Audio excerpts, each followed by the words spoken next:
28 ആഴ്ചയിലേറെ പ്രായമുള്ള ഗർഭം മലസിപ്പിക്കാൻ അടുത്തിടെ സുപ്രീം കോടതി അനുമതി നൽകിയ 15 വയസ്സുള്ള ബലാത്സംഗ അതിജീവിതയായ പെൺകുട്ടി ആൺകുഞ്ഞിന് ജന്മം നൽകിയെന്ന് റിപ്പോർട്ട്.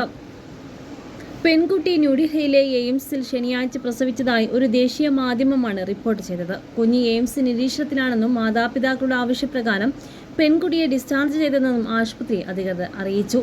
കുഞ്ഞിനുമേലുള്ള അവകാശം ഉപേക്ഷിക്കാൻ പെൺകുട്ടിയുടെ കുടുംബം തീരുമാനിച്ചുവെന്ന് കേന്ദ്ര ദത്തെടുക്കൽ ഏജൻസിയിലെ കുഞ്ഞിനെ ഔദ്യോഗികമായി ദത്ത് നൽകാനുള്ള നടപടികൾ ആരംഭിച്ചിട്ടുണ്ടെന്നും അധികൃതർ അറിയിച്ചു. പ്രായപൂർത്തിയാകാത്ത പെൺകുട്ടിയെ അവളുടെ ഇഷ്ടത്തിന് വിരുദ്ധമായി ഗർഭം തുടരാൻ നിർബന്ധിക്കുന്നത് മാനസികവും ശാരീരികവും വൈകാരികവുമായ ആഘാതങ്ങൾക്ക് കാരണമാക്കുമെന്ന് ചൂണ്ടിക്കാട്ടിയായിരുന്നു 7 മാസം ഗർഭിണിയായ പ്രായപൂർത്തിയാകാത്ത ബലാത്സംഗ അതിജീവിതയ്ക്ക് ഗർഭചിത്രം നടത്താൻ പരമോന്നത കോടതി ഏപ്രിൽ 24-ന് അനുവാദം നൽകിയത്. വിധി ചോദ്യം ചെയ്ത് എയിംസ് ഹർജി നൽകിയിരുന്നുവെങ്കിലും ഗർഭചിത്രം നടത്തണോ വേണ്ടോ എന്ന് തെരഞ്ഞെടുക്കാനുള്ള അവകാശം എപ്പോഴോ അതിജീവിതയ്ക്കുണ്ടായിരുന്നെന്ന് ചൂണ്ടിക്കാട്ടി കോടതി അനുമതി ശരിവെക്കുകയായിരുന്നു.